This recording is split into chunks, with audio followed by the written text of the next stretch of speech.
Entonces, bienvenidos a todos los colegas de México. Soy Roger Waldinger, profesor de Sociología en la Universidad de California, Los Ángeles, y uno de los coordinadores de la programa sobre las migraciones internacionales.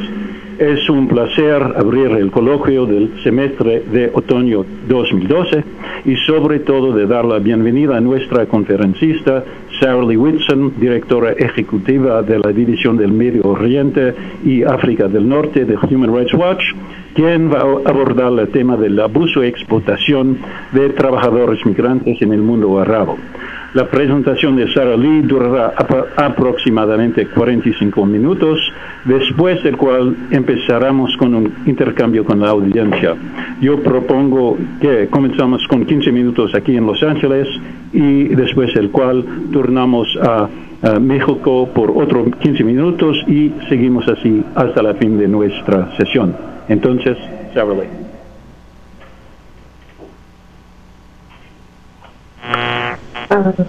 Thanks for that introduction, gracias, and it's great to see so many of you here, and I know that you'd all be here even if there wasn't free lunch.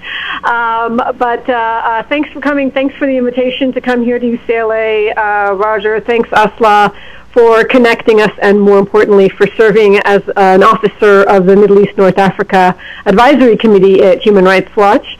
It's always great to be in UCLA, which is my hometown. I think I'm going to have to stand a little back rather than knock this down. I'm so glad that I have an opportunity to talk about migrant workers in the Gulf because it's really something of an invisible problem, an invisible population that is so overshadowed by the other dramatic, momentous, important events in the Middle East and North Africa. But in fact, it's such an important one. I think that it's an important one not only because a significant proportion of the population of many countries of the Middle East, in some cases the overwhelming majority in several Gulf states, are migrant workers who enjoy no civil or political rights, even in some cases living their entire adult lives in host countries, in very oppressive conditions, in a legal and economic system that deprives them of their basic labor and human rights.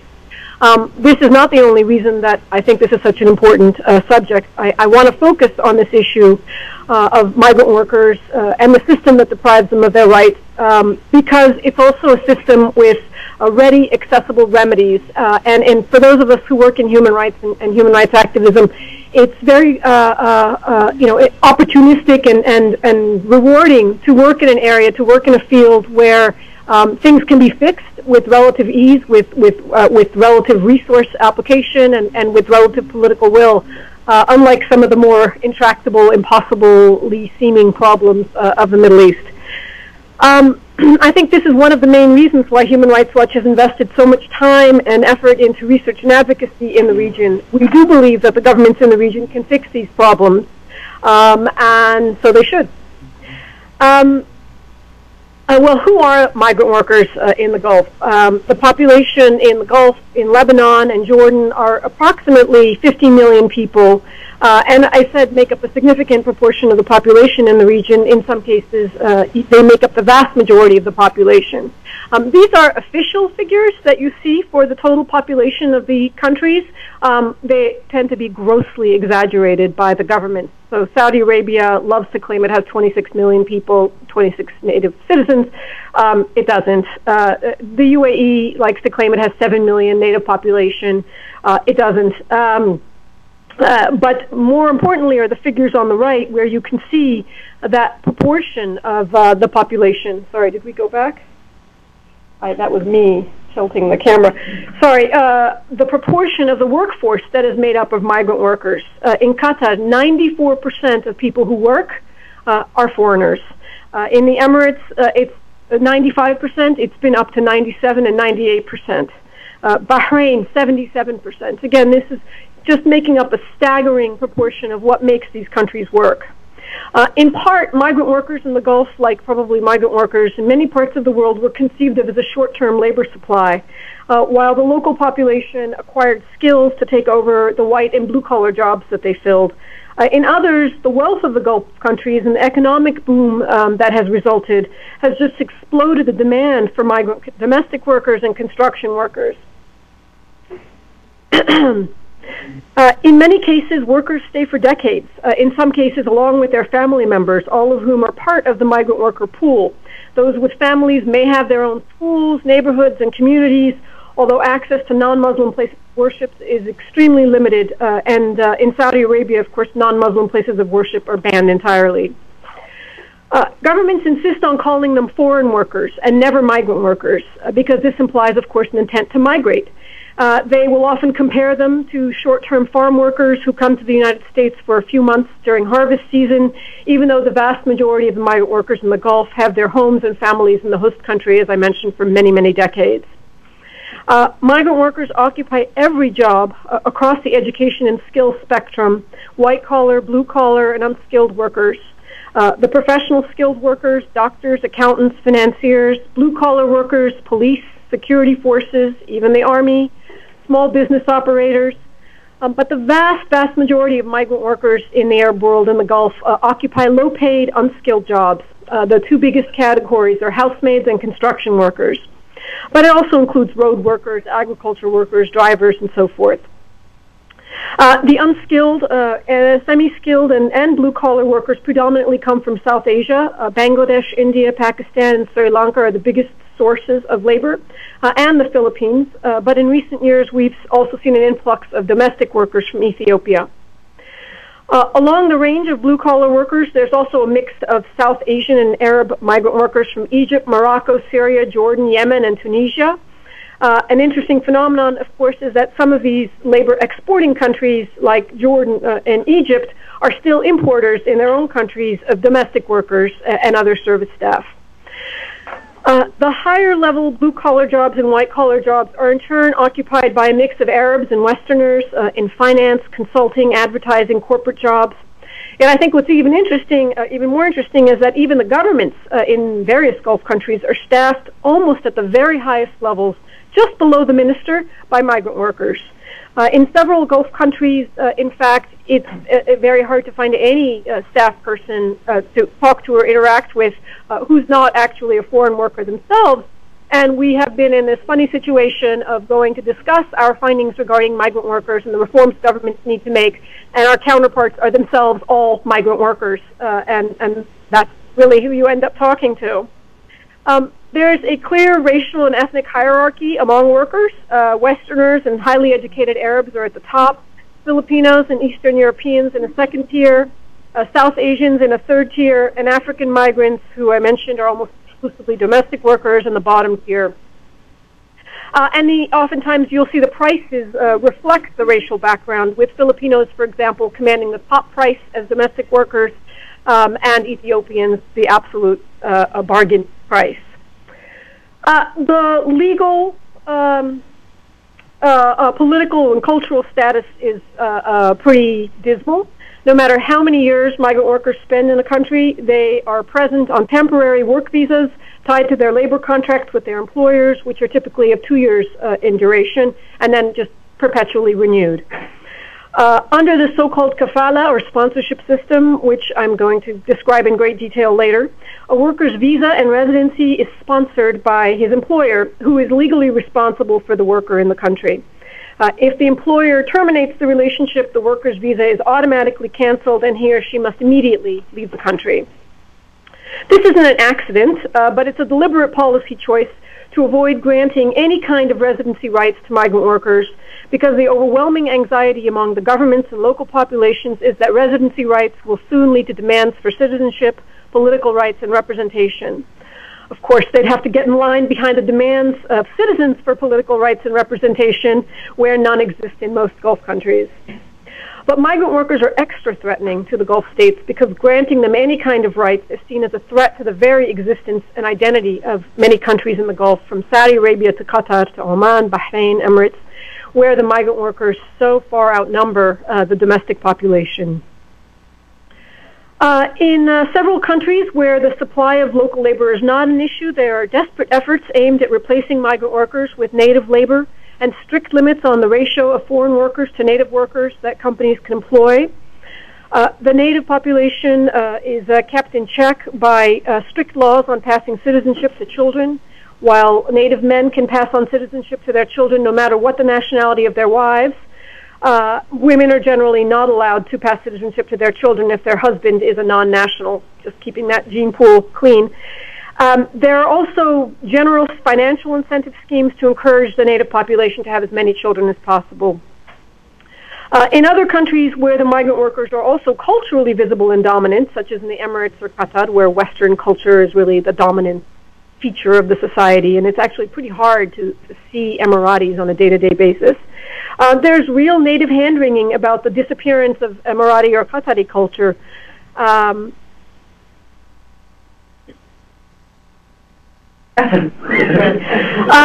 We can hear the translation. Want to modify that?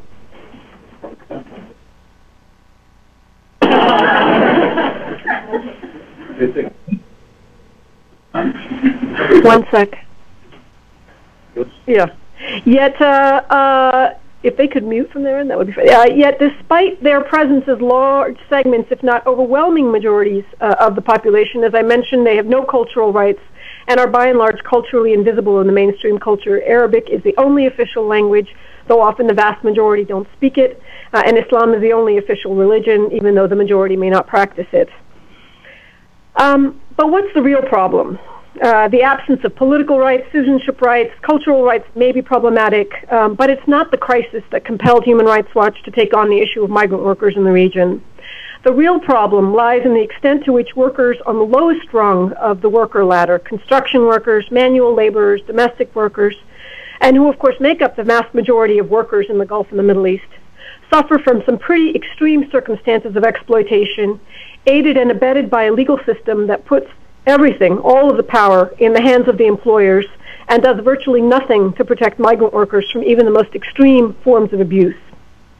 I call the system the combination of economic and legal practices, the triangle of oppression, because it is rooted in the interplay of the laws and the economic practices.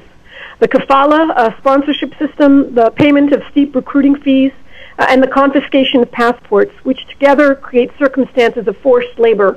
Those are not words we throw around lightly, and that conclusion that we've reached about circumstances of forced labor is a careful and considered one. Workers are indebted for thousands of dollars to recruiters for the privilege of obtaining jobs abroad. The law ties their job to a single employer and makes it nearly impossible for them to change jobs.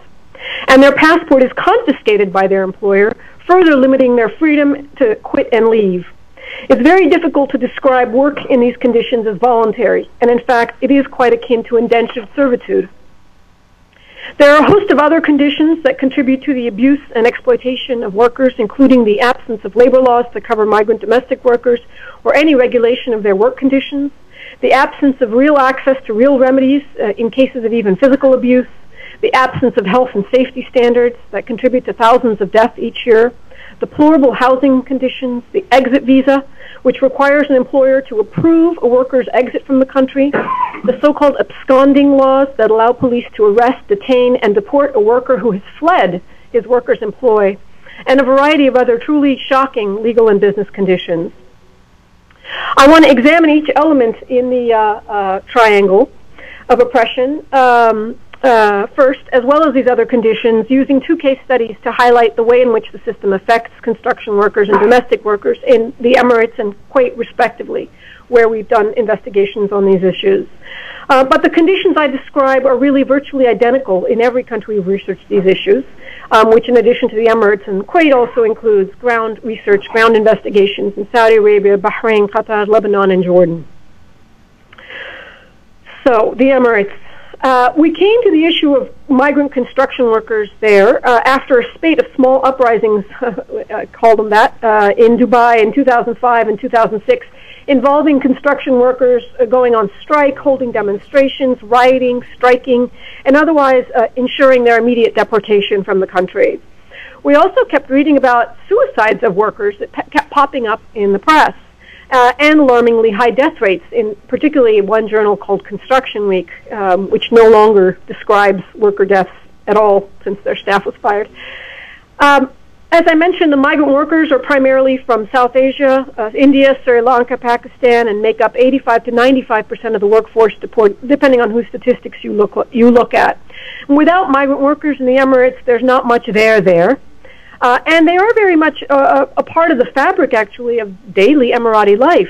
For every Emirati citizen, there are 3 or 4 housemaids in their home. It is construction workers, however, that made possible the country's extraordinary construction boom, with more high-rises per capita now than anywhere in the world, and in the past 10 years, among the biggest construction boom in the world. No expenses were spared to build gleaming towers with golden faucets of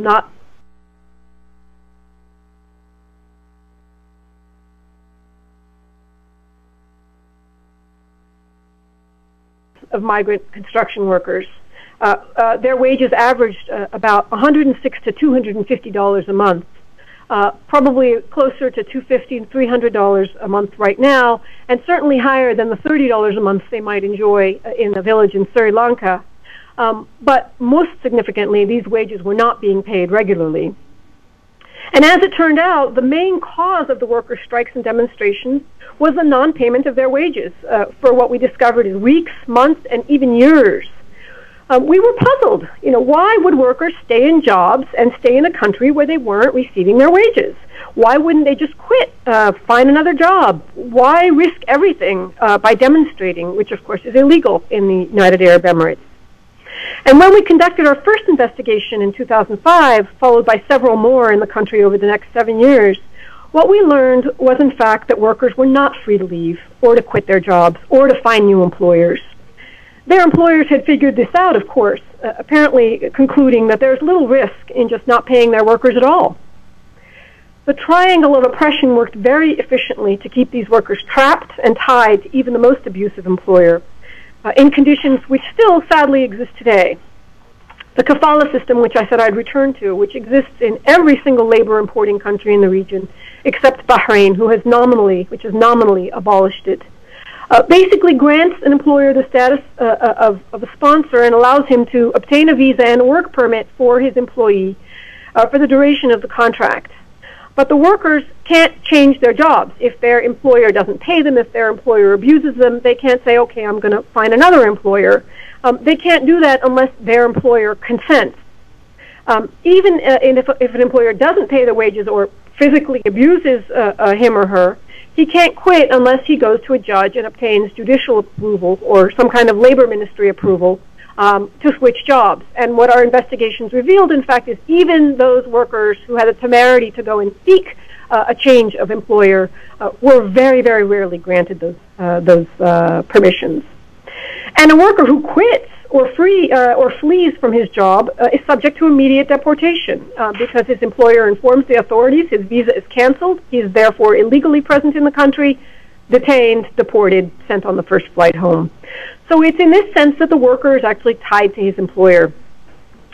For added protection, images, the near universal practice we found was for employers to confiscate the passports of their workers as insurance, and they very openly talked about this as insurance against a worker running away or finding another illegal employer. And the words running away were used in almost every interview we talked about. My worker ran away, as if this person is somehow not free to quit a job. Quitting a job is equal to running away.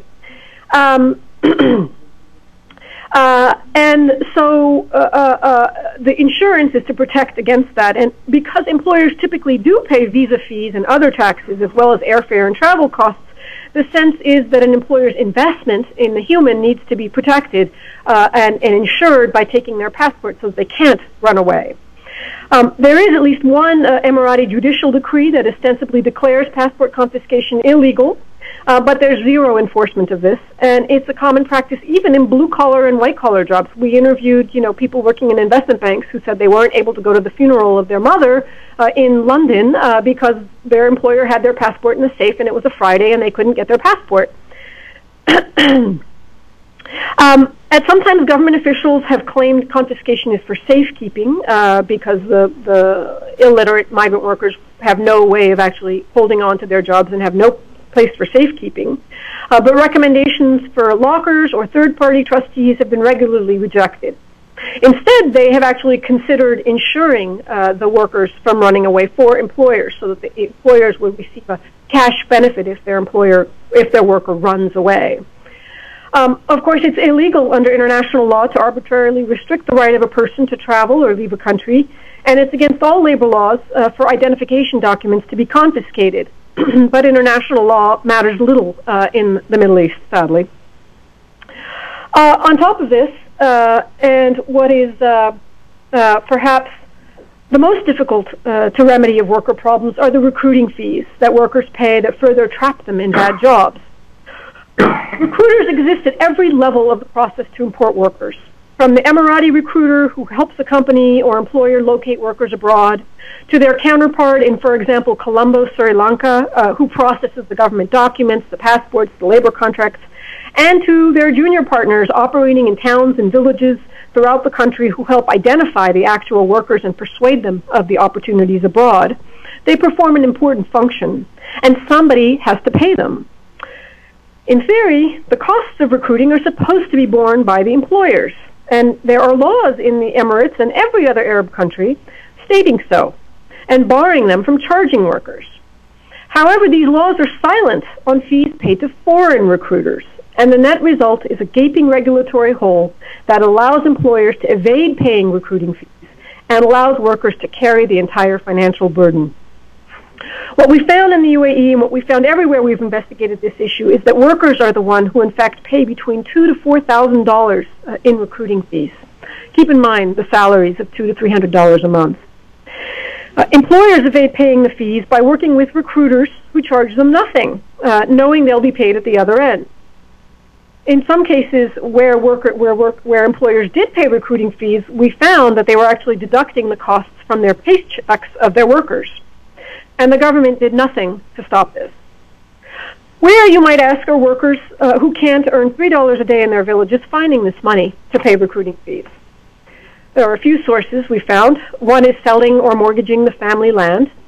The other is borrowing, typically from the recruiting agents who have a financing operation on the side, but also from money lenders at extremely usurious rates. We found up to 10%, 14% monthly. So as a consequence, the workers would often spend the first 2 to 3 years of their entire wages simply repaying recruiting fees. And the cost of even 1 month's delay of payment of their wages could be extreme with compound interest and penalties. You see a situation where a worker's not being paid or even being paid owes thousands of dollars. Even if their employer is paying them half what they promised, they can't actually quit because they owe thousands of dollars. And what we found in our investigation was that the regular non-payment of wages, generally to ease companies' cash flow burdens, sometimes not even particularly malicious, reduce their borrowing costs and so forth, was just a very regular way of doing business among big construction companies. We also found a really repeated practice of bait and switch, where workers would sign a contract in their home country in their native language, promising them a particular job, office cleaner, at a particular wage, $400 a month. But then when they arrived in the UAE, they would find a contract that says you're going to be a road worker or a construction worker, and you're going to get $150 a month.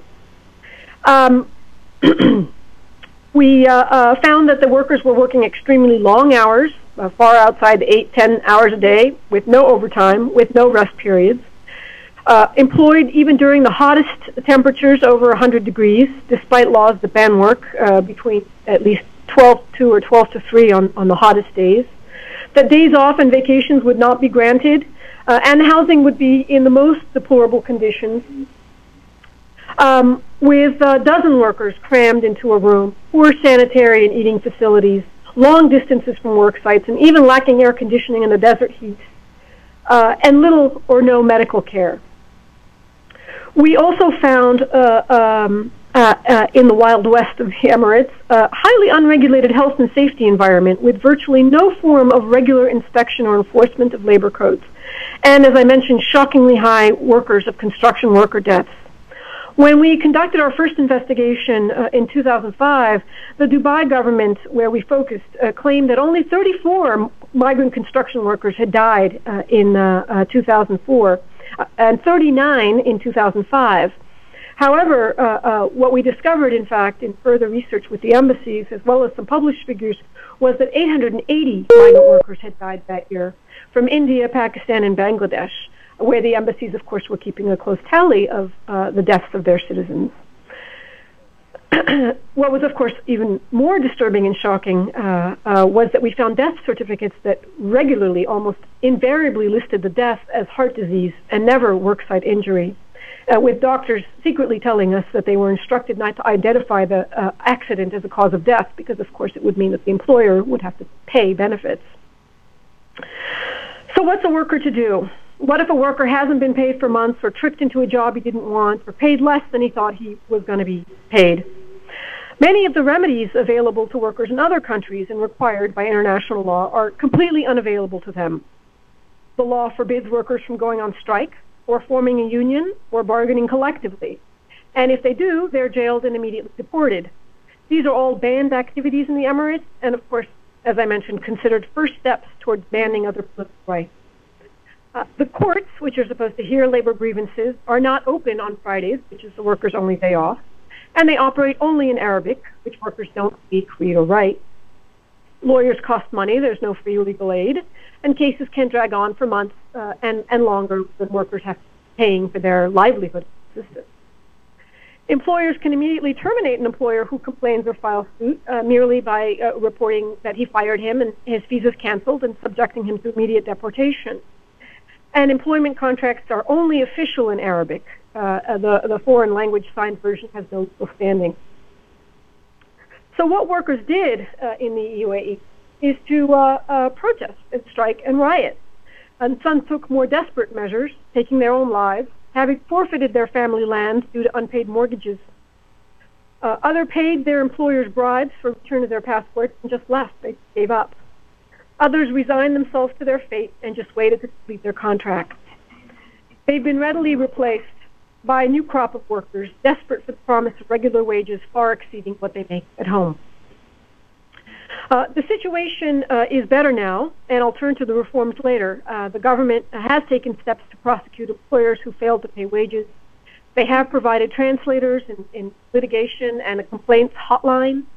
They have more rigorously employed inspectors, quadrupling the number of inspectors available, and they have revised laws, labor laws, to ensure days off and vacation. They passed a federal law for housing standards, which of course, unfortunately, is not consistently enforced, and a new law on recruiting fees to make it harder for employers to evade fees. But by and large, workers remain vulnerable to extreme abuse and exploitation, where the notion that they're freely choosing to remain employed is highly doubtful. Worksite.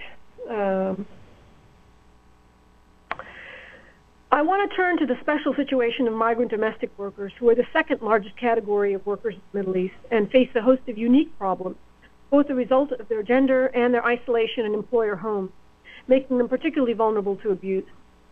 We focused on the special problems of migrant domestic workers in Saudi Arabia, Lebanon, Jordan, and Kuwait, again, primarily in response to countless media reports of extreme abuses of domestic workers, including murder, rape, physical attacks, and again, a disturbingly high rate of suicides among domestic workers. For example, between 2007 and 2008, we documented that at least 95 domestic workers died in Lebanon, 40 of whom their embassies classified as suicides, while 24 others were caused by workers falling from high buildings, often while trying to escape their employers. Survivors in hospitals would tell us that they were trying to flee or were trying to take their own life out of desperation. This basically amounts to one migrant domestic worker death a week. The population of migrant domestic workers is almost entirely female. The women tend to be very young, between 18 to 25 years old, so it's common to find older women who have worked for the same family for decades. For these women, the trip to their employer's house and country is the first trip they've taken outside their village, their country, their home. They may be able to read and write their native language, but they certainly don't read, write, or speak Arabic. And as with construction workers, we found that the legal system fosters their abuse and exploitation with little remedies, even in cases of extreme abuse. Again, we have the kafala sponsorship system that ties a domestic worker to her employer and doesn't allow her to change employers except in very rare circumstances. For reasons we haven't completely deciphered, employers tend to pay the recruiting fees of these workers, so indebtedness is not as significant a problem. We know this must be related to the fact that it's individual families that recruit domestic workers versus the mass recruitment of construction workers by companies. Yet passport confiscation remains the norm, again, as insurance against a housemaid fleeing to another employer illegally. And what we found in Kuwait, and consistent with what we found throughout the region in interviews with hundreds of domestic workers, is that their biggest problem beyond unpaid wages were the physical conditions of their employment. They're forced to work regularly, 16, 18-hour days with no periods and no real day off, and they're confined to the household with no permission to leave the house even on a day off. I spoke with a Saudi maid who told me that the only time she ever set foot on the ground in Saudi Arabia was the day she landed in the airport and her drive then to the employer's house to the day 2 days later when she left for her semi-annual leave. And that entire 2-year period, she was confined to the employer's house. The primary reason given by employers for not allowing maids to leave their house is fear that the maid will have relations with a man and embarrass them or cause them problems or become pregnant. And the argument, of course, that we always hear is that the maid doesn't want a day off because she has nothing else to do, and we're like her family. She likes spending all her time with us. Outside communications are severely limited. Phone use is heavily monitored, again, to prevent a domestic worker from potentially having a relationship with a man, a driver, another migrant worker. Typically, they have no private room or accommodation, while the very wealthy may have a separate room, maid's quarters, and so forth. The pervasiveness of domestic workers, even among very poor families in the region, means that many don't have a room for the domestic worker, and many sleep on mats in the kitchen or the living room, exposing them, of course, to no privacy, vulnerability to sexual abuse. And there are very frequent punishments for perceived infractions, like operating equipment like washing machines or dishwashers or microwaves that they may never have encountered before. They come to the countries typically with virtually no training. And we found that the abuses include deprivation of food, beatings, verbal abuse. And a big problem we identified is that employers would insist to us again and again that the maid is part of the family. And just like you would discipline a child in your family for perceived infractions, including with physical discipline, it's all right also to discipline your housemaid, who is part of the family. And so very clearly not seeing domestic workers as employees, as workers with labor rights. And indeed, this has been reinforced by the law because they do not have labor rights like other workers. Domestic workers are excluded from the country's labor laws, like most countries in the world. And so their terms of employment, including vacation, days off, overtime, are left entirely for private negotiation. The one exception here is Jordan, which recently amended its labor laws to include domestic workers. In fact, this puts it at the very front progressive end of labor laws. The United States does not include domestic workers in its labor laws. Kuwait has repeatedly promised to pass a domestic worker labor law, and there's a draft. The draft's been around for over 5 years, hasn't been passed. Instead, it relies on a model contract to grant workers some rights, but these have limited legal enforceability, and when they've been breached, it's not a breach of law, but merely a breach of contract. So what's a housemaid to do? I'll come back to these slides. They're a little displaced. They come from our project, which I'll come back to. Same problems as construction workers and with virtually meaningless judicial recourse, made even worse, as I mentioned, by the physical isolation and barriers to actually leaving the household. Instead, if she flees the work home, she faces jail and prosecution for absconding. Absconding is actually a law in Kuwait. It means running away. And if you abscond or run away, you can be jailed and detained until you are deported. If she files charges, she typically faces retaliatory charges of theft or some other alleged abuse. And she faces prosecution if she attempts but fails suicide, because suicide is illegal in Kuwait. The embassies of sending countries in the Gulf are virtually dormitories filled with a revolving door of thousands of housemates who have managed to flee their employers with nowhere to turn, some having suffered terrible trauma and abuse. There is a reform agenda, and as I mentioned, one of the reasons why we focused on the issue of migrant workers is not just because of the scale of the problem in the abuses, but because they're readily solvable. I think you can, at this point, fairly predict our recommendations, which are primarily a question of extra incremental costs to employers, who are certainly better positioned to afford them than migrant workers. Governments have to abolish the sponsorship system and replace it with a government-regulated system that brings workers in who can freely choose employers and change jobs. This will, of course, also have a good impact on raising wages for workers as well. Governments should enforce their own laws that pretend to require employers to pay recruiting fees, for example, or pay wages, and ban the confiscation of passports. It should require employers to reimburse workers found to have paid recruiting fees, because if that essential feature isn't there, workers will keep trying to evade those fees. The government should enforce laws that require timely payment of wages and standard benefits, like overtime and days off for workers, and include investigation, prosecution, and real punishment for offenders. In many cases, we documented, even when a company had failed to pay wages, we found that the only penalty, even with a judicial order, was merely that they pay the wages that they already owed. This does not constitute any kind of a penalty. It's basically a government-sanctioned interest-free loan. The governments have to ensure inspection of work sites, including work sites of domestic workers, or at least allow domestic workers to come for regular inspection and meeting with labor inspectors. Basic housing standards, rules regarding health and safety conditions. And for migrant domestic workers, it's essential that there be laws that regulate the work life of migrant domestic workers, either by including them in the labor law or passing a separate labor law. Happily, the embarrassment caused by the international media exposure of our reports and others documenting abuses have led to some significant reforms, some of which I mentioned, but they certainly don't go far enough. Bahrain, as I mentioned, abolished the sponsorship system, but I think that owed in significant part to the country's own strong unions and domestic Shia labor movements. Kuwait and Qatar, as I mentioned, have promised to abolish the sponsorship system as well.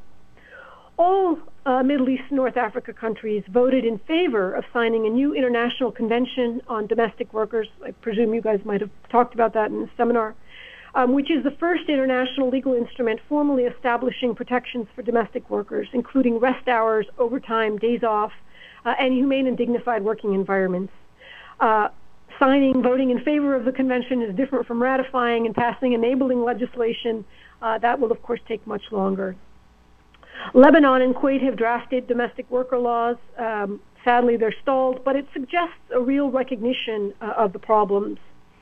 And the UAE passed new federal housing laws, a new recruiting law. Again, not perfect, but importantly, I think as with any progress in important areas that cross legal issues and also reflect practices of people, reflects at least a real awareness of the problems.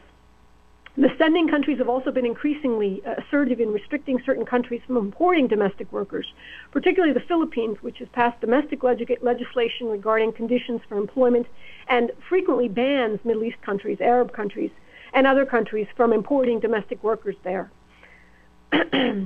Sadly, this hasn't helped the domestic workers overall, as, again, they've been replaced by workers from more economically desperate countries who rely on the remittances of workers. So without collective action, it becomes, unfortunately, a race to the bottom. If they would act collectively, however, I think they could make a difference. I think the private sector is another important key to reform and advocacy because private sector actors have, in fact, been one of the most important and powerful levers that we've had to push for reforms on these issues.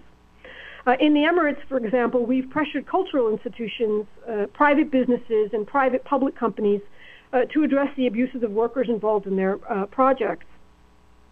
On Sadir Island, for example, which is the jewel in the crown of the Emirates development phantasmagoria, The government has started to develop, is well in the works of developing, a so-called cultural island to host a branch of the Louvre Museum.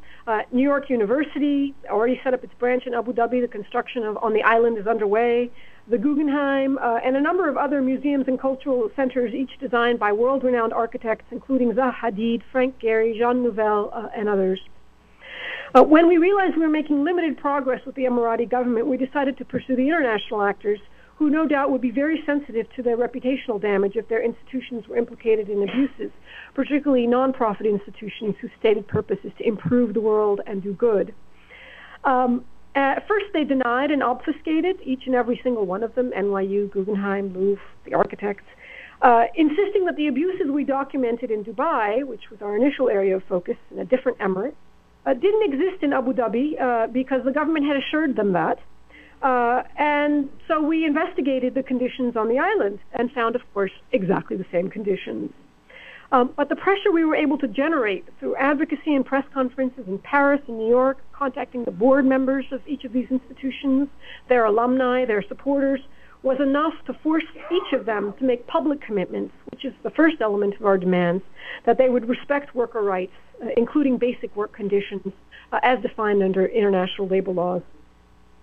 We also demanded that they reimburse workers found to have paid recruiting fees and ensure no passport confiscation. And they did make public promises in this regard. But we found that the problems persist despite these promises. And I think what might be interesting for discussion later is we also demanded that they rely on independent third-party monitors to verify labor conditions where were being addressed. This was probably the single most challenged and resisted aspect from the Emirati government and its development companies, which sort of have a facade of being private development companies, but are in fact almost entirely government-owned. And the tremendous resistance, of course, was just the notion of subjecting themselves and their practices and their employment and their labor to any kind of external review. But after many years of lobbying and haranguing and embarrassing and pushing and prodding, they did eventually relent, appointing PricewaterhouseCoopers as independent labor monitors. Wouldn't have been our first choice, but this was a really major breakthrough in terms of establishing the precedent of independent external monitoring and establishing the precedent that the government's claims and the government promises were not reliable and that they had no way of knowing what workers were actually enduring on their work sites, on work sites that they were going to profit and benefit from without bringing in external monitors. Interestingly enough, when TDIC did its own labor monitoring in the years they were resisting our independent external monitoring, their monitors found, oh no, the workers, they had their passports and they weren't paying recruiting fees. So it was fascinating and disheartening, but also reassuring that when PricewaterhouseCoopers released its first report just last week, on conditions there, they had highly embarrassing results, with 75% of workers saying their passports were still confiscated, this despite public promises of New York University, public promises of the Abu Dhabi government, public promises of the Louvre and the Guggenheim, that over 75% had paid recruiting fees despite, all of the promises and conditions and commitments that the development company said they were going to demand, contractor affirmations and pledges not to charge workers recruiting fees, as well as extremely poor housing conditions. One of the biggest PR events in Abu Dhabi of any journalist coming in is, oh, come see this beautiful new housing facility we've built for the workers on Sadir Island. And what our investigations found is that less than 10% of workers were actually living in this beautiful housing facility. And what's interesting is that PricewaterhouseCoopers found the same thing. The workers weren't in that lovely new housing project that countless journalists and government officials around the world have visited, but in the ramshackle dumps with deplorable conditions. I'm sorry I wasn't able to pull up the photos in time to show you, but they are in our reports. So now TDIC, the government development company, has now promised to revise its code of operations, as they call it, to include specific penalties for contractors found to have charged such fees, or rather contractors who have not ascertained that workers didn't pay these fees. In Qatar, the 2022 World Cup is promised to be held there, and there is a staggering billions of dollars being spent to develop the island, including, I kid you not, air conditioning the floors, the ground, outdoors, is a current area of focus and advocacy for us, because we do believe that this is an important opportunity. And I think overall, I should say, we don't say to international institutions, don't build your project, boycott this country, don't go there. What we say is, no, go, but apply the same labor conditions that you would for your employees and your workers in France and Europe and so forth. Insist that business has to be done a certain way, because we do believe that that will lift the standards throughout the country, that it will have an important precedent-setting effect. And that's why in Qatar we are aggressively pursuing the contracting companies, the major international contractors and builders who will be building multitudes of stadiums, transportation facilities, a variety of construction to host these 2022 games. And we hope that Qatar's concern with its very grand international standing will give us a great deal of leverage. Last point, I hope I haven't overspoken. Community outreach, I didn't know what other word to use for this, public outreach, hearts and minds, is also a key to our advocacy, particularly on the subject of migrant domestic workers. Because, migrant domestic workers, again, by the general public, are not seen as employees. They really are seen as something different. People living in your house whom you see day in and day out while you're in your pajamas and, not in the work environment.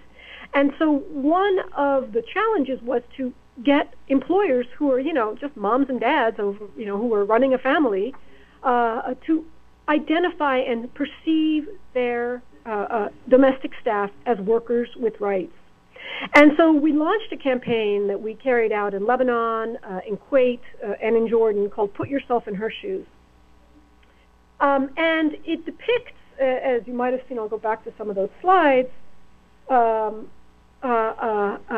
housemaids, but housemaids who are actually Kuwaiti, dressed in the maid's uniform. You would actually never see a housemaid with that appearance, because she is so typically Kuwaiti and that woman is so typically Lebanese.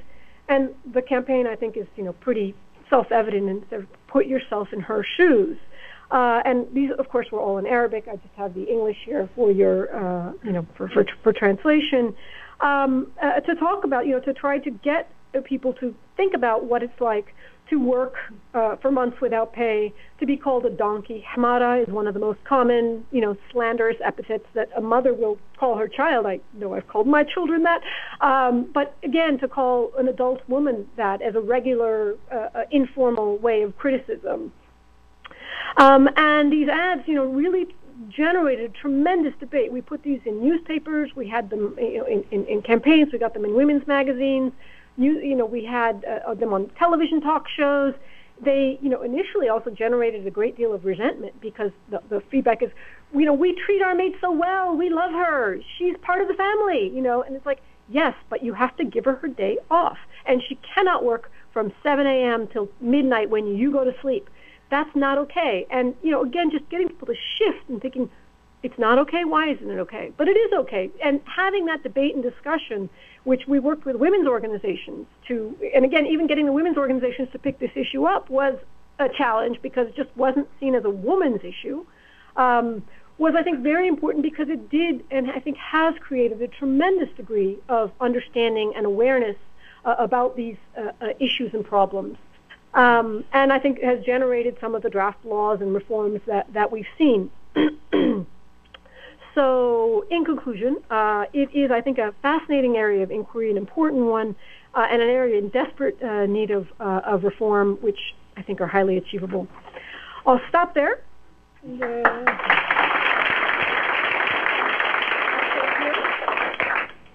So, thank you very much for terrific. No, I left it here by accident. No, sorry. So, why don't we switch to about 10 minutes of Q&A here, and then we will turn to our colleagues in Mexico. Okay. So, question? Yes. So when I hear you talk, I think about similar practices in other areas. Like I think about in North Africa, Habitine, which depending upon one's preference, whether slave or indentured servant. I think about quote-unquote migrant workers in countries where rights are very different and are covered in Europe, or most prominently in Switzerland. I think about some of the actions you're talking, or reactions and actions that the domestic workers take. If you look at Afghanistan, at women who will commit suicide because they're forced into marriage, or even in the United States, UN workers who you could say, quote unquote, are abused because if they quit their job and they don't have time really to look for another job, they'll be sent back home, right? All these other kinds of examples, which you can have a whole discussion about whether it's similar or not and to what extent. But what I want to ask you is, those kinds of things where you could find some similar practices or a lot of similar practices, what do you find is easier to advocate for? I mean, you mentioned this thing about Qatar 2012, but that's usually true. These other issues that have some similarities with Palestine, is it easier or harder to advocate for that versus this specific issue of migrants? I don't know. I'm not a global expert on migrant workers. Probably Roger's better positioned to answer that question.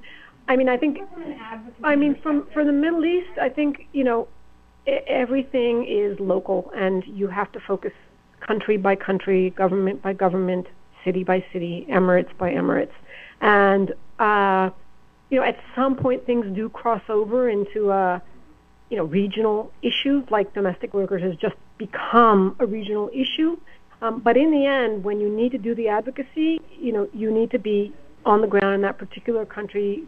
If you can, build alliances with local activists where they exist, where they're allowed to exist, and focus on a specific legislative agenda, reform agenda in that country, and what's feasible and what's possible. I don't know if that really answers your question. I'm wondering at what point you define this as trafficking or not. If a person in a source country is or isn't aware or may not be fully informed of what type of job they would be performing. That because I worked on a case this summer actually against KBR where there were Somali laborers trafficked through Jordan who didn't know where they'd be going, and they ended up working on a military base in Iraq for a U.S. defense contractor.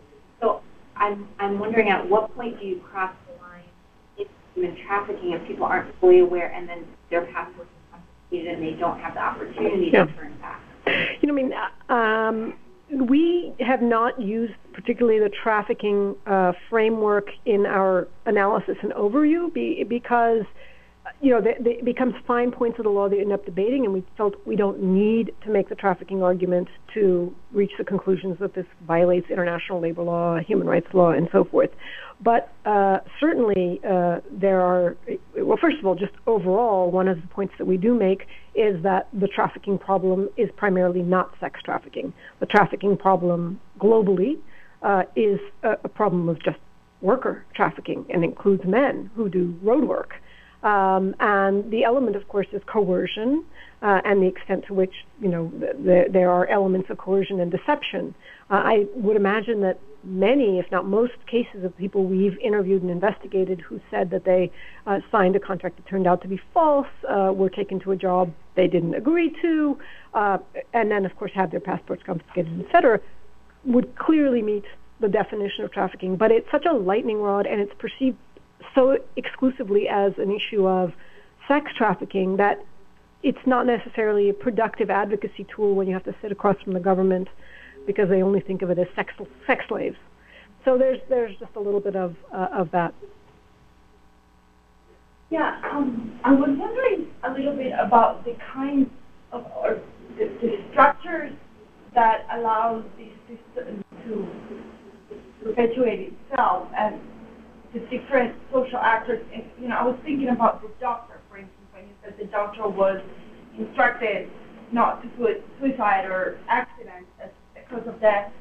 So is it a system that doctors are afraid of the consequences if they say this was an accident, or doctors and inspectors and other different, take bribes and are in it somehow?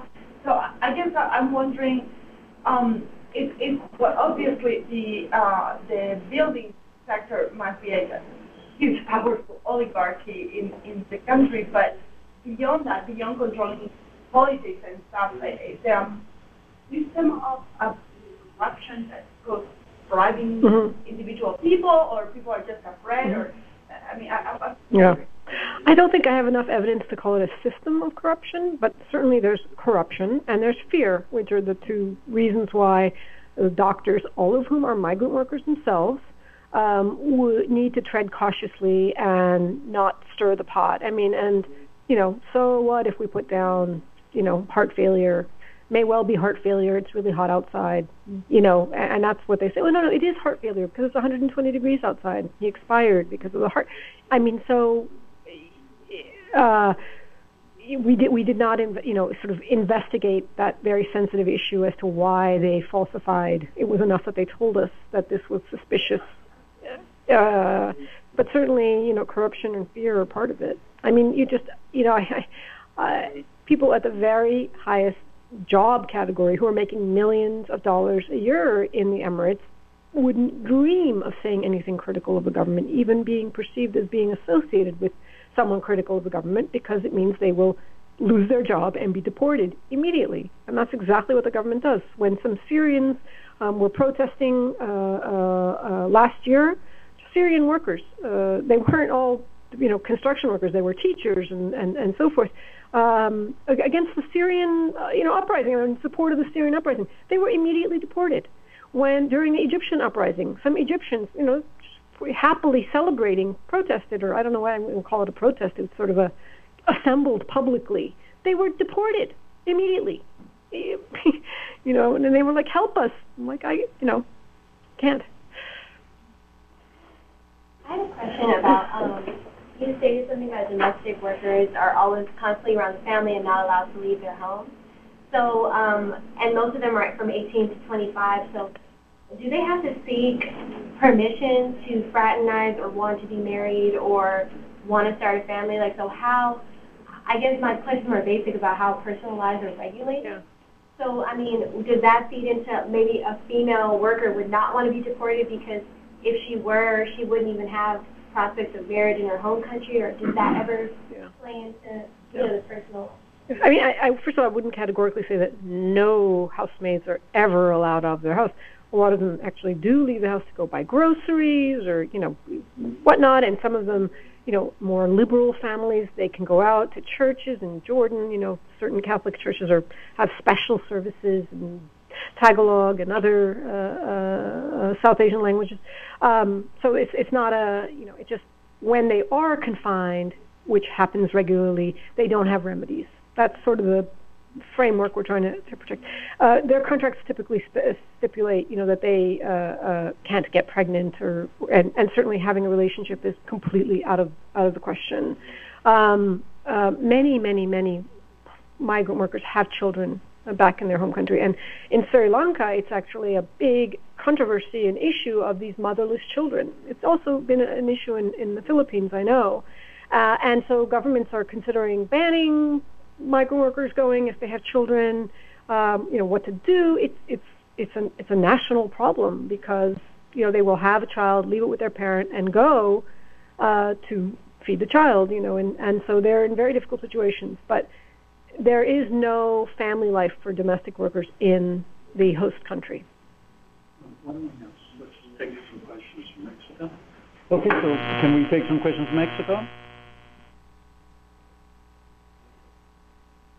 Did they respond? Okay, until we hear from them, let's take another question here. I have a question. One question. Yeah. An observation. The question is just on government workers pointed out are themselves foreign migrant workers.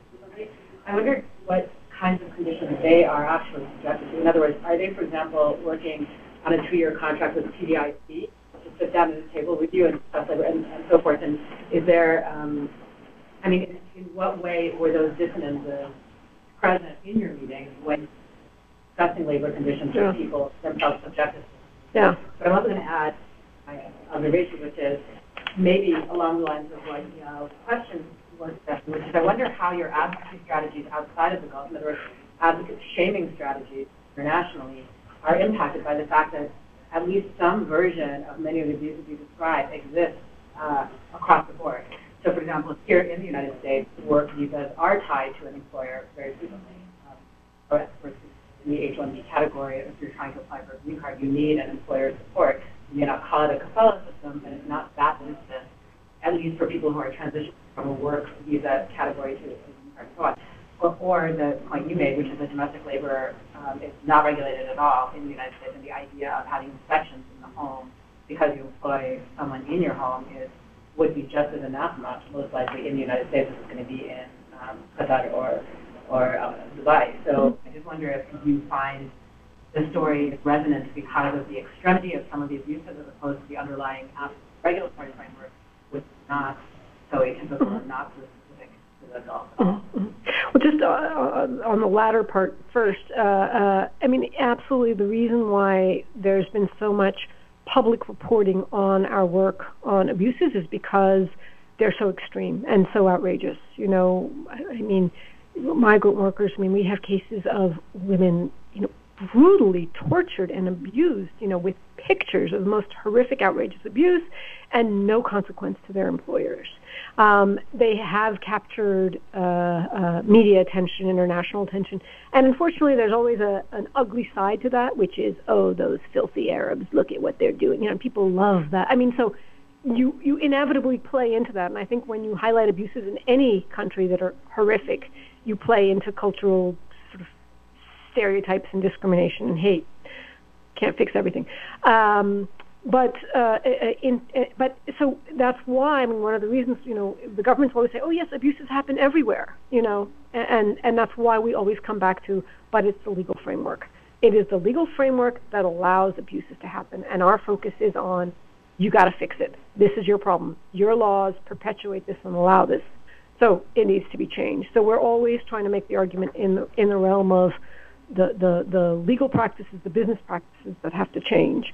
I mean, sure, there are anomalies. Yeah, on the domestic worker front, one thing that's been very helpful is this International Migrant Domestic Worker Convention, which, you know, for my colleagues who do nothing but work on this issue, is a tremendous victory that, you know, has been many years in the making, and it is incredibly important for setting these kinds of standards and bars. And I think in the U.S., for example, you're seeing states pass their own laws with respect to domestic workers, and I know that New York has recently passed a law. Some of the tricky parts of these laws, however, is that, you know, I'm speaking outside of my expertise here, but just something that I know I've discussed is that domestic workers in the U.S. tend to be illegal, and the legal framework only imagines legal workers, so paying their Social Security or, you know, getting them, you know, they're working outside the legal framework as it is, so they don't necessarily benefit from those laws. But, you know, the parallels are there, and the governments will use that in defense of their own practices. Why should we have a domestic worker law? Because U.S. doesn't have it. You know, anything that is bad in the U.S., they will highlight as a justification for why they're bad too. I mean, torture, you know, you can see this. So there are many issues that go along that way.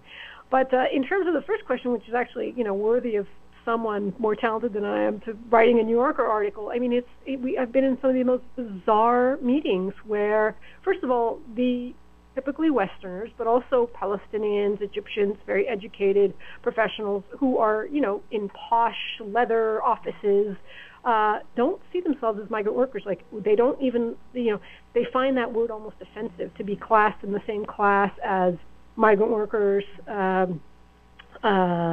you know, housemaids and construction workers, but they are in exactly the same legal standing. And the minute they act an iota out of line, they're just immediately deported, and typically they'll also be blacklisted, so they can't come back in.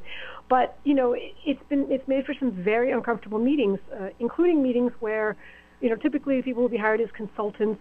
I mean, at the president's office, the Executive Affairs Authority, meeting in our office with 5 people, none of whom are Emirati, you know, Australian, British, top PR firms seconded for a year or so, who, you know, are secretly agreeing with us and telling us how awful things are, but formally presenting the government line and the government position. And, you know, it's an argument you can't help but win with them, but ultimately their authority is very limited. They're merely there to be functionaries for their government. Some of them, you know, may have better advisory relationships. There's one Palestinian lawyer in the labor ministry in the Emirates who's been incredibly helpful, just because he decided to personally push, advise his government that he works for to do the right thing. But otherwise, I was just in Qatar meeting with the Labor Ministry and the Human Rights Ministry, and their only Qatari was the minister. The rest were all, foreigners, Syrian, Lebanese, and so forth. And, you're just thinking, what capacity do they have to actually implement any of this? And it affects them so directly. So it's ironic. Right, yeah. Can we take some questions from Mexico?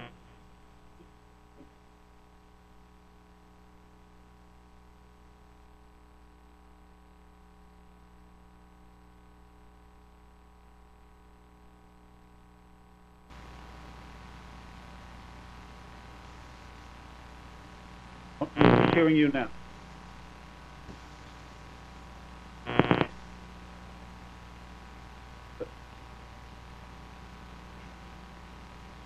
We're not hearing anything. Quality was very bad. Has to be louder. Okay, está bien.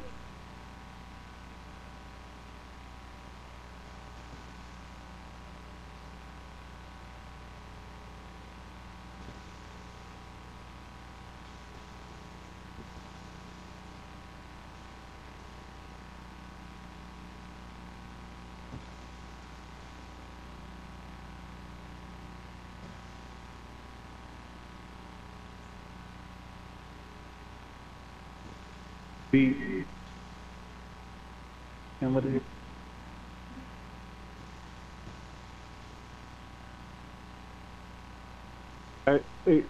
The transmission was so unclear we couldn't make out English or Spanish. Maybe just talk to Spanish.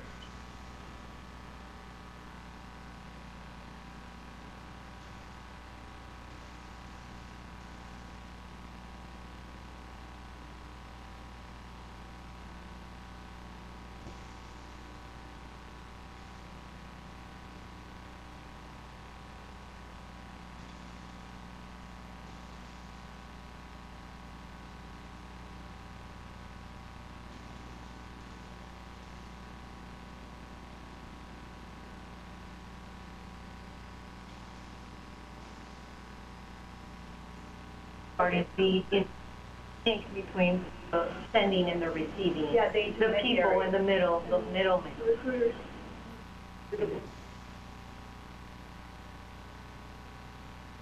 Yeah. As I mentioned, the recruiting system is the most complex to solve because it is cross-border. And anytime you raise problems of recruiters in the Gulf, they say it's not our recruiters, it's the recruiters, in their home country who are charging them thousands of dollars. And we can't do anything about it. But that's bullshit because they can easily do something about it. And one thing that, again, companies can do in the massive amounts of due diligence they do, just like, for example, they verify that the steel they import is of a certain grade and a certain quality, they can get representations from the sending recruiting agents that they have not charged fees. And that recruiting agent can in turn get representations from the local recruiting agent that they have not charged the worker fees, and they can get the worker to sign a statement in their home country before they leave that they have not paid any recruiting fees. And the government can require the employer to document its payment of recruiting fees. So this is not, they claim it's such a complicated, difficult matter, and in a sense it is, but it's also fixable. What we found, for example, in the Emirates is we called up several recruiting companies, and the more reputable ones, we said we want 100 workers for a construction project. They said, okay, it's $3,075 per worker, and this is how you have to pay it, and so forth. We called another recruiting agent. They said, no worries, you don't pay anything. I take care of it for you completely. You don't pay anything. Well, if you're an employer, you can say, okay, I'll take the free, and that's what they do. And they know, they should know, that somebody's paying these fees. And again, this is, I don't want to portray recruiters as bad guys or exploiters or anything. They're performing a job and a function, and someone has to pay them.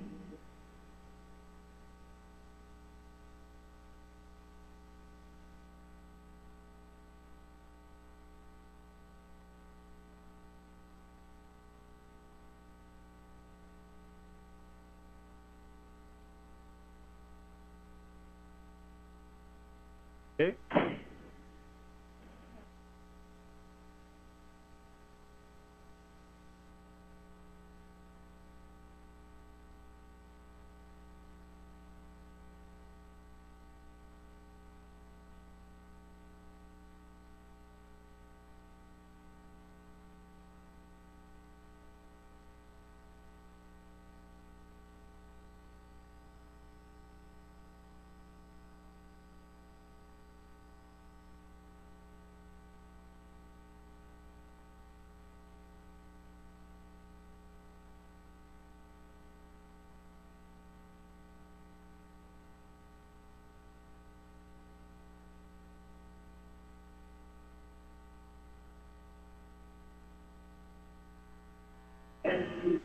That is the principal factor that explains the regulatory reforms and advancements that you've seen. The second is what you all I couldn't make up sure. Do you want to repeat the third question? Okay. All right, why don't I just answer the first one? I guess, I think that in terms of the reform agenda, I mean, I hope this doesn't sound like I'm just tooting my own horn, which I love to do. There is a direct correlation between a Human Rights Watch report and the government promise, typically the same day or the next day, of reforms. I know, for example, in our first UA report, we sent the government, a list of 5 demands. We said, we're coming out with this report tomorrow.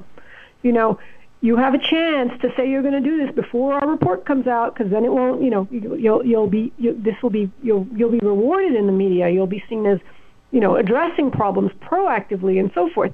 And lo and behold, same day, the Emir of Kuwait issued a decree saying they were going to reform X, Y, and Z. So I think publicly, strategically, they are getting very good PR advice to say that they're taking initiative on these problems and so forth. And I think that public exposure for governments, and this is the aspect that is very favorable to us, really care about their international reputations. The Emirates, Qatar, Bahrain, before its disastrous uprising, really want to appear as positive, progressive places. And so they have been willing to make reforms, and it always starts with housing, because that seems to be the easy one for them. Again, happily saying we do need to cancel the sponsorship system, because there is a recognition and an understanding that it's exploitative. Of course, this has helped when workers actually protest and riot, because it sort of raises questions about the sustainability of the system. But there has been an impetus, I think, caused by the public exposure and the scandals, because I'm sure they would happily continue until infinity if they didn't have this kind of pressure. The country of origin pressure, I think really, other than the Philippines, the sending countries have not done anything, or next to nothing. And part of it is because they unfortunately see other countries as competitors for their own workers. So if Philippines basically effectively raises the cost of importing a Filipino maid, it feels it can afford to do that because it's got a great educational system, relatively speaking, and it has a very strong desire and demand to train its workers for better jobs than domestic workers. It's a national strategy. Sri Lanka, Ethiopia, they don't feel they have those choices in their strategies. So Philippines raising the cost of workers, banning workers, domestic workers, from going to Iraq or the Emirates, seems a good thing for Sri Lanka, because it can send more workers there. And I think as long as they feel that they're competitors, there won't be a lot of incentive to put minimum standards for their workers. I mean, a lot of these things the sending governments can and should do. Insist in your memorandums of understanding that the contract signed in the local country is legally valid, binding, and enforceable, not just the Arabic version that they re-sign. Insist that workers sign representations about whether or not they pay fees, that identifies clearly the wage and the job and the location before they leave the country. ensure that governments compensate workers who are deceived, because the workers are not in a position to go after the employers. It's just a completely unrealistic, farcical expectation, which we hear all the time from governments. Well, if the workers are not happy, they can go to court. They can sue anyone. This is a free country. And it's a joke. I mean, the workers are scared, terrified, uneducated, completely vulnerable. And the notion that they avail themselves of court is just a joke.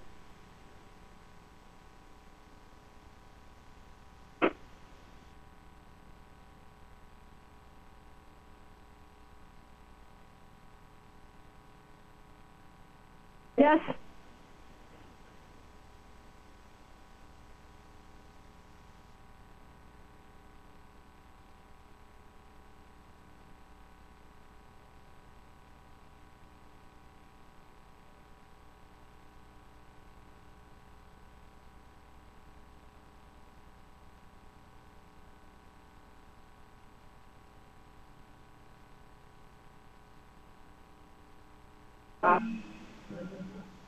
What is the role? No, this is happily not an issue with religious connotations or negative religious connotations that we've ever seen. And in fact, we, in our sort of, let me say, non-written advocacy, have made appeals, based on religion, actually, even in our written ones. During the time of Ramadan, we typically will issue a press release calling on workers, calling on employers, rather, in a period of reflection, in a period of fasting, in a period of nightly feast parties, to think of their domestic workers, think of their dignity, think of their rights, and in a sense, drawing on their feelings of religiosity and kindness and compassion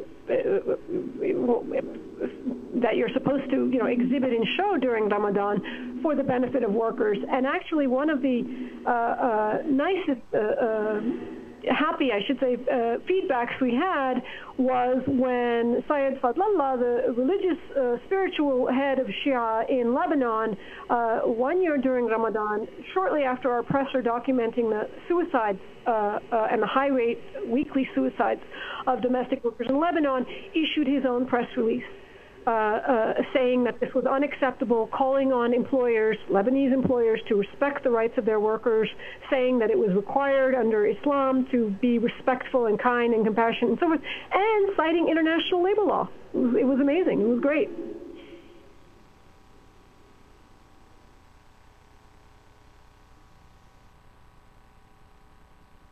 Another question?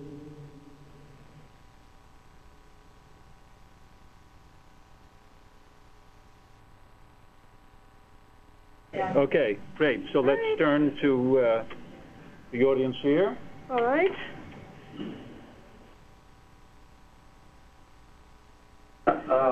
Thank you for a great presentation. Questions? I mean, let's talk a little bit about shaming pressure groups that are doing business in the Gulf to try and hold or try to treat their workers a little better. But I'm wondering, other than shaming, is there a way to hold these businesses accountable? So, for example, in the qualified industrial zones in Jordan, Gap, Victoria, so on and so forth, the main report for these sweatshops are actually imported labor. And so what opportunities, if any, does that allow for, in one way or another, trying to hold these corporations accountable? Because I do think it's not just a problem, a local problem, but it's a problem in which, especially in Jordan, Lebanon, where in the last years, foreign direct investment has a major part in driving the demand for foreign migrant labor, exacerbated the situation. So I'm just wondering if you could comment a little bit about that in terms of affect these corporations. The other aspect, and I saw a lot of the posters Rights Watch in Jordan, which I really enjoyed, but there seems to be a HRW project that I wonder maybe if it came up in discussion and was decided not to. In the same household, right, so the majority of employers, domestic workers in Jordan are middle class and lower middle class households, right? In that very same household, in the same hour, you can have a conversation where they're lamenting the fact that the Saudi employer of one of their sons is not letting him switch jobs because he's holding on to his passport, i.e. a Jordanian, and then 20 minutes later can say, well, if she wants to go home, that's too bad. We paid her fees. We're not letting her go home. And it seems that those posters were more about feeling bad and putting yourself in the shoe when there's actually a direct relationship in which you're treating someone and employing practices, the very same practices that you yourself are lamenting when they're practiced on your XYZ relative. Mm-hmm. So I'm wondering if that has ever come up, or if that's a potential opportunity in terms of doing the outreach, in particular when I think about Jordan and Lebanon. Mm-hmm. I mean, there are definitely parallels, taking your second question first, in countries like Jordan and Lebanon, which both export labor, tend to export more skilled labor, like, you know, to Dubai, which is the hate of opportunity, or Saudi, and so, and importing labor. You know, it's bizarre to me that they put these quiffs, and, you know, were meant to benefit the labor pool of Jordan, but the Jordanian operators promptly imported cheaper labor from abroad to run these textile factories. So it's crazy. I don't know how the government could possibly have allowed that. But, you know, there are parallels that do need to be drawn. And, you know, the campaign is very much sort of saying, would you want your employer to treat you that way? So I think there are parallels of saying, you don't want your son to be treated that way in Saudi Arabia. You shouldn't treat that housemaid that way in your own home. So there are those efforts, but there's also resistance. As I was mentioning, you know, people, especially Arabs, they don't want to see themselves as migrant workers on the same level as the illiterate, you know, village South Asians who are far less than they are. But it's an important element. I mean, in terms of the advocacy with businesses and governments, I you know, I see it as a great area of opportunity and leverage, and I think the limitation on our side is resources. You know, we just don't have bodies to throw.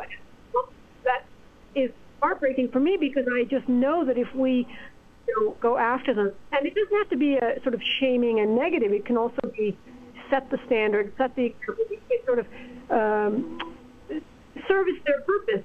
You know, NYU wants to establish a globally important institution in the Arab world to shape the lines of education and so forth, and we're like, okay, this is also part of your mission. Fulfill that important purpose. So, you know, it's not always a negative thing. It can also, you know, be in the realm of, this isn't efficient, this is costing you money. When workers quit, the workers run away, find a better way of doing business. If you have worker committees that say to you their you know, deprivations, that the air conditioning hasn't worked for 6 months, that the toilets are overflowing, that's better for you, because then you'll avoid international exposure, because if it's not us, some journalist is going to come and going to photograph it and it's going to embarrass you.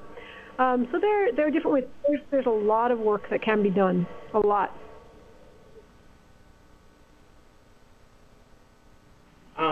I was interested in that media campaign as well. I was a migrant worker in Qatar, and in my experience, the code of law really didn't matter so much. And so, in your presentation, one of the steps that needs to be taken is that the laws that are there need to be enforced. But to me, it just seems to matter in a place like Qatar is, and this patronage system and whatnot. That seems to matter. So these other routes, have you seen an effect? Do you have this media campaign, or as something that will bring about this change, and it can change the business or the approach of the people living in that country in the long term through action? Yeah. Yes, I mean, it's both. It's not enough to have laws, particularly laws that are not enforced or not, you know, appreciated or understood, but they're essential, because, you know, if it's not illegal, then it's okay. That's just the bottom line. And you know, like with any incentive structure anywhere in the world, and I've said this to countless government officials, you know, if there's no red light, then people will drive as fast as they can. reason you have red lights, the reason you have traffic police, because you want an orderly flow of traffic. You have to have laws. On the passport confiscation, you have a law that says you can't do this. It's one of those anyway. You enforce your traffic laws, you got to enforce these laws too. But the cultural, educational awareness component is also part of it, because you want people to respect the laws, not just, under penalty of fees and fines and jail, which to be there, but because you start to understand it's the right thing to do. And I think discrimination laws in the United States are an important, sort of an interesting parallel, but is that it's important to have the anti-discrimination laws. It was also important to do a lot of awareness and think, training and, private agendas of changing the way people thought about the issue of discrimination. It can't have one without the other, because we're in an area where it's the private sector that's acting, the government that's failing to act or failing to act. You need to also shape the behavior of private actors. Sarah Leah, presentation. And thanks to our colleague Nicola for participating.